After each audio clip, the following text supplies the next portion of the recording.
मी जेव्हा आले ते लग्न करून तेव्हा तर 6च महिन्याचा होता. खूप छोटा होता. दिवस पटापटा जातात. तू आलो पप्पा, मी तुझ्या पोटात लहान होती तेव्हा. हॅलो फ्रेंड्स, तुम्हाला मकर संक्रांतीच्या खूप खूप शुभेच्छा. आम्ही दोघी मस्तपैकी तयार झालोय आणि आता मंदिरात जाणार आहे. त्यानंतर ताट सुद्धा तयार केलंय. सगळ्यात पहिले तर ते सुगडामध्ये आमचं टाकायचं पण वाण राहिलं. द्यायचं. हा, वाण टाकायचं सुगड्यात, घरी पूजा करायची, नैवेद्य दाखवायचा आणि त्यानंतर मग जायचं देवीच्या मंदिरात. आम्ही तयार झालोय आणि उत्प्रेक्षा जी आहे ती खूप रुसली आहे. तुम्हाला आणि तिने बघा दाखवते. पिना सुद्धा किती छान लावला. इकडे सुटू, इकडे. इकडे ना. तिला आलाय राग. तिला राग आलाय. ये ना. चल. पाय पाय दादा का संदेश जाऊ दे पा. चला आता आम्ही जातोय मंदिरात. तुम्ही सुद्धा चला आमच्या सोबत. तर चला मग आता सगळ्यात आम्ही पहिली तर तुम्ही घरची तयारी हो. बघा आम्ही कशी केली आहे ती. घरची पूजा दाखवतो आणि त्यानंतर मग मंदिरात जाऊन वाण देणार आहे. तर चला मग आता आम्ही जातोय मंदिरात. नाही, घरचं आवरायचंय पहिले. हा, म्हणजे घरातली पूजा वगैरे दादा इतकी बडबड हो. बडबड बडबड चालू असते. तर चला मग आता आम्ही आवर्तून तुम्हाला पूजा कशी करतोय ते दाखवतो.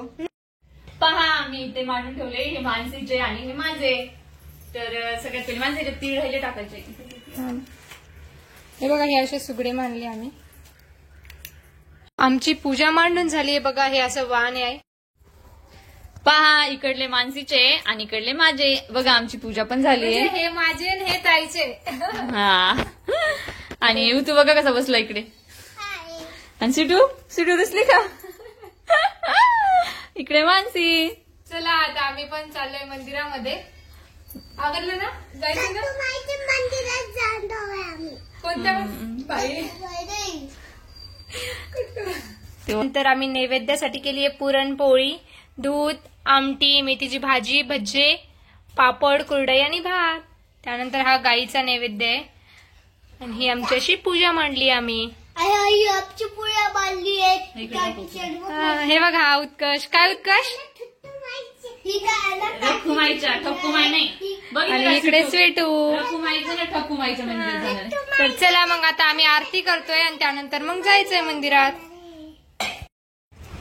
आम्ही चाललोय वाण द्यायला. ह्या आहेत आमच्या फ्रेंड. सीमाताई. हो, आणि त्यानंतर त्यांच्या सासूबाई सुद्धा आल्या आहेत. तुम्हाला दाखवते त्या सुद्धा. बघ, ह्या सीमाताईच्या सासूबाई आहे आणि आमची मंदिर आहे त्यामुळे. हो. आम्ही सगळे तयार होऊन चाललोय. तिथे मुलं सुद्धा आहे आमच्या सोबत. आलोय विठ्ठल रखुमाईच्या मंदिरामध्ये. नंबर सुद्धा लागले बघा. मानसी नंतर समोर सुद्धा करते. तुम्हाला दाखवते मी लाईन लागली आहे. ही लाईन लागली आहे मंदिरात आणि ते तिथं विठ्ठल रखुमाईचं मंदिर म्हणजे विठ्ठल रखुमाई उभे आहे. आणि लग्नानंतर फर्स्ट टाइम आम्ही म्हणजे देवीच्या मंदिरात वगैरे जायचो. पण विठ्ठल रखुमाईच्या मंदिरामध्ये आता म्हणजे फर्स्ट टाइम आलोय. हो, आणि ह्या आमच्या फ्रेंड आहे सीमाताई. हो, चला आता आमचा पण आणि नंबर येतो. शेवटीची मस्ती बघा कशी चालू आहे. त्यांना फ्रेंड भेटली ना त्यामुळे.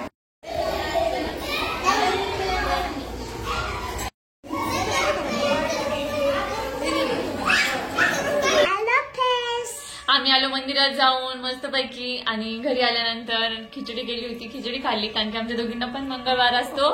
आणि प्लस हे दोघं सुद्धा ऑफिसला गेलेले. ते आल्यानंतरच आम्हाला म्हणजे पुरणपोळीचा स्वयंपाक बनवायचा. अर्धा बनवला म्हणजे नैवेद्य वगैरे सगळं झालं आमचं. फक्त गरम गरम पोळ्या आणि भज्जे बाकी काढायचे. तर ते तेवढं करायचं संध्याकाळी. संक्रांत म्हटल्यावर सकाळचा दिवस कुठे गेला संपत आला. हो, बोलता बोलता 4 वाजले. हा, आता उद्या बोरनान करायचं ना. सुटीचं उत्कर्ष आणि सुटीचं मागच्या वर्षी दोघांचं सोबत होतं, पण 5 वर्षापर्यंतच करतात असं म्हणतात. हो, 5 वर्षापर्यंत असतं. आता स्वीटीचं पण हे वर्ष आणि पुढचं वर्ष मग झालं, संपलं. बोलता बोलता 5 वर्षाची होती ती पण पुढच्या वर्षी. आताच बघा किती मोठी झाली स्वीटी. खरं मुलं किती मोठाले होतात कळत पण नाही. मी आताच उत्कर्षचा एक फोटो बघितला माझा उत्कर्षचा. उत्कर्ष माझ्या कमरेच्या वर आला म्हणजे किती मोठा झाला. म्हणजे असं वाटतं बापरे किती मोठे मुलं झाले. आणि मी जेव्हा आले ते लग्न करून तेव्हा तर 6च महिन्याचा होता. खूप छोटा होता. दिवस पटापटा जातात. तू आलो पप्पा, मी तुझ्या पोटात लहान होती तेव्हा. हो, हिला काही काय आठवतं. तर मग संक्रांत तर झाली आहे. आता त्यानंतर आम्ही हे पण ठेवू काय, हळदी कुंकू ठेवू. आणि ह्यावेळेस तर तुम्हाला माहितीये पिवळं काही परिधान करायचं नव्हतं, हो. त्यामुळे तर त्यामुळे आम्ही काही पिवळे वस्त्र वगैरे काही घातलं म्हणजे साडी वगैरे. हो. आता बोरनाण येईल त्यानंतर मग हळदी कुंकाचा कार्यक्रम. हळदी कुंकू आम्ही ठरवून ठेवू एका दिवशी. काय म्हणतात इंडियन मध्ये तिला शेल्टर म्हणतात. इंग्लिश मध्ये काय म्हणतात याला? Shelter. Shoulder. Shelter. Shoulder shoulder shoulder. Shoulder काय म्हणते. ती काय तर म्हणते? कसा वाटला तुम्हाला आजचा ब्लॉग, आमचा लुक नक्कीच कमेंट बॉक्स मध्ये कमेंट करून सांगा. व्हिडिओला लाईक करा, शेअर करा आणि चॅनलला सबस्क्राईब करा.